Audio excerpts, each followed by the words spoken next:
70 partout. All right, let's get into the movie review, Sounds like a which, good plan. which again is the movie 1 Million BC, but it's the 1966 version. Let me just give you guys a quick synopsis of the movie. Uh, what was that? Stuff happened. There's a Yeah, stuff synopsis of the happened. film. Move on. Anyways, okay. In survival of the fittest mentality of the rock tribe, the strongest receive the best of everything, while the scraps are left for the weak. When Tumak fails to protect what is his from the tribe's leader, Akoba, the rock people send Tumak into exile. Discovered by Luana, a member of the peaceful Shell tribe, Tumak reluctantly joins her strangely kind people. Tumak struggles to adapt, but Luana will not give up on changing his savage ways.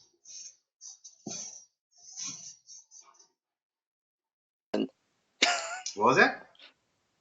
God, even back then, women were trying to change men. I know, right? God dang. Women don't change. Women don't change, and you know, there's nothing wrong with aggression.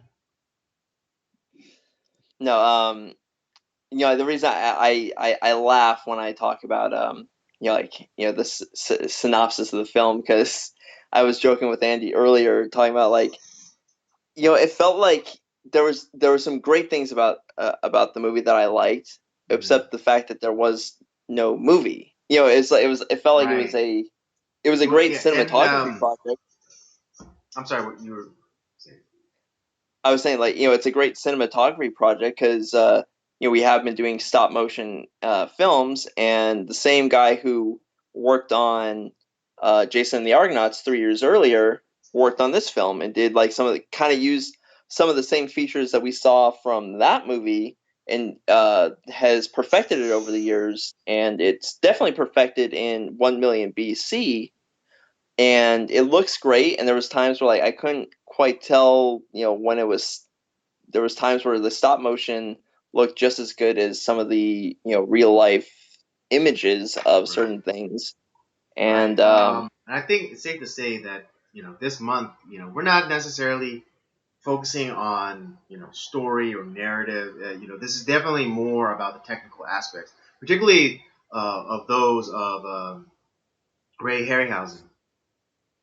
So this I think this is like the first time we're actually more interested in the technical and visual effects mastery as opposed oh, that to just analyzing the story or the narrative or things like that. true. I would say if we're only looking at that part of it, oh, it's 5 stars definitely. 60, in 1966. I mean, that looked Right. No. Yeah. What fantastic. they're able to accomplish, in 1966 is phenomenal. Yeah. But you know, man doesn't live on on sugar alone. Yeah, it's one of those things where you look at Jason and the Argonauts, there was a good story there. Sure, it Right. ended abruptly. I think that I'm certainly thinking that because Jason and the Argonauts was a story that it was actually one of the few mythological tales that has a second story. It continues on, where it's Mm-hmm. very rare for that to happen. Um, uh, Whereas for it to have an abrupt end, it's okay, well, there is a second part technically, so they Right. haven't finished the story. It's just that that part of the story is finished, and they just never did a second one movie wise. The This film, however, I mean, I laugh. It's story. What story? There was no story. There was hardly any dialogue. There was a brief introduction by a narrator, Mm-hmm. and then there was Buka, Uga, Yaga. It's Yeah. oh, okay. I mean, it'd be one thing if they had maybe subtitles to so Mm-hmm. we can figure out what the fuck these guys were saying. But Right. Because even if they're just grunting and making up words, on the spot, they could have at least, put subtitles because I mean, I think just before we started recording, Robert mentioned like how this was I think half a British production, and that the director was I think was trying to go for more of like a pantomime or emoting kind of performance from the actors as opposed to just as opposed to dialogue. Right, So they're because trying to the convey everything through movement and expression. yeah, because the production company that produced this film is Hammer, and Hammer is probably most famously known for all of its horror films, especially the reprisal of Dracula and Frankenstein with guys like Christopher Lee as Dracula, and the guy who played General Tarkin in Star Wars. He was one of the guys that played through the Frankenstein films.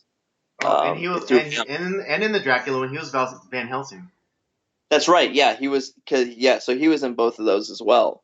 Mm-hmm. So, that's what Hammer is known for. It's known for those horror films. And Christopher Lee, because he hated the dialogue that they created for him, so he tried to kind of recreate more of that, um, acting with your presence more than with dialogue, which he did a great job of. Mm-hmm. And I think in this film, because it is a Hammer production, they may have been trying to do something similar to that.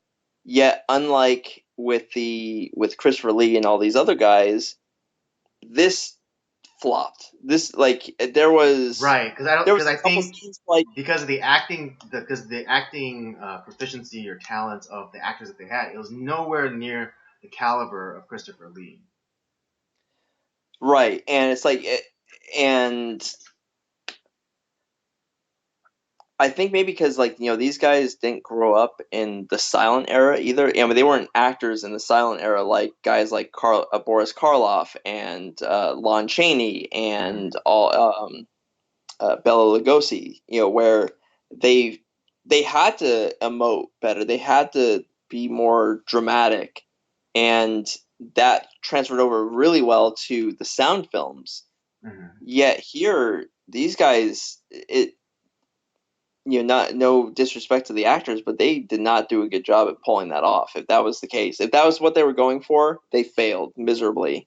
Mm-hmm. Yeah, I would have to agree. Um, Yeah, but Now, again, like I like, said, but just coming from the technical aspects of this film, it was fantastic. Yeah, this like, oh yeah, this is I think, um, Harryhausen, he definitely perfected his techniques. Since Jason and the Argonauts, and it's very apparent. It's very apparent. Just the refinements that were made. Since Jason and the Argonauts. hell, even the battle scenes were even like way better than Jason and the Argonauts.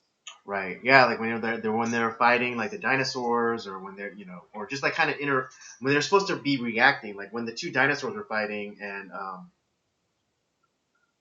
what's it Tumak and Lolana, they were like kind of cowering. It was a lot better of performance by them, like kind of reacting to like the dinosaurs that at the time when they filmed weren't there, but then later superimposed into the scene. Right, yeah. So they did it was a much smoother job that they so like yeah, that part Yeah, was so you felt like they were actually witnessing and reacting to like these battling dinosaurs. yeah, exactly. So it's yeah, that's I mean like as I said, the technical aspects, the cinematography was great. The I thought like the set design and the costume design was really well done. Yeah, Um agreed. like I said, everything else about the movie was fine except for the actual like story because it just felt like the way I described it to you, Andy, was like if you've ever watched 2001: A Space Odyssey, it's everything. It's if you cut out all the science fiction stuff and the futuristic stuff, it's that beginning Right. part Just of focus. Yeah. Just focus on the monkeys. Then that's. yeah, that's 1 million BC, and it just I don't know it was disappointing in a lot of ways. There was some great it was great in some ways and very very disappointing in others.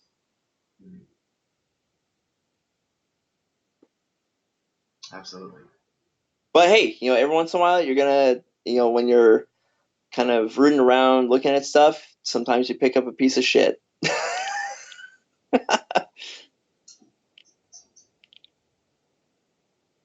Too true. Too true. All right. Yeah. Let's get into the ratings. I'll go first. I'm gonna give this a 3.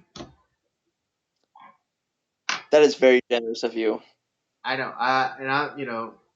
And I, and I'm giving it that much just because of the of just the visual effects and like the technical wizardry, on display here, and like again, just the refinements from Jason and the Argonauts to 1 million BC is just is light years. This is a 1.5 stars for me. Mm-hmm. Because I can't give it a 1 star or lower because Mad Max right now is Oh yeah, I know. I think yeah. in our rankings, the Mad Max, the very first one, not Road Warrior, not Thunderdome, not the one after Thunderdome, but the very first one, that is our lowest rated movie. Yes, and I hope that we never top that or hit rock bottom. Eventually, we are going to. At some point, Andy, we're going to find something worse than that. But so I had to give it Well, I higher than mean, that. if we earnestly ever do Last Jedi, you know what I'm gonna give it. Is there anything less than 0 that we can give I it? know, right? Negative stars. I'm gonna give it negative stars. It's like I want stars back that I Yeah, I know, gave to other right? I know the stars that you robbed from me while having to watch this, garbage again.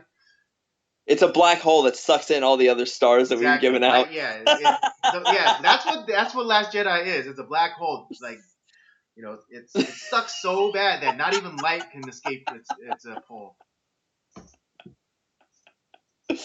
But yeah, no, I'll give it a 1.5 stars just because, like I said, everything else about the movie is great except for the actual, movie part where with the acting and although if you don't really care about that aspect and you just want some good eye candy, you got all the great cinematography, all the great art design, and you have Raquel Welch to stare at for the whole movie. So And how?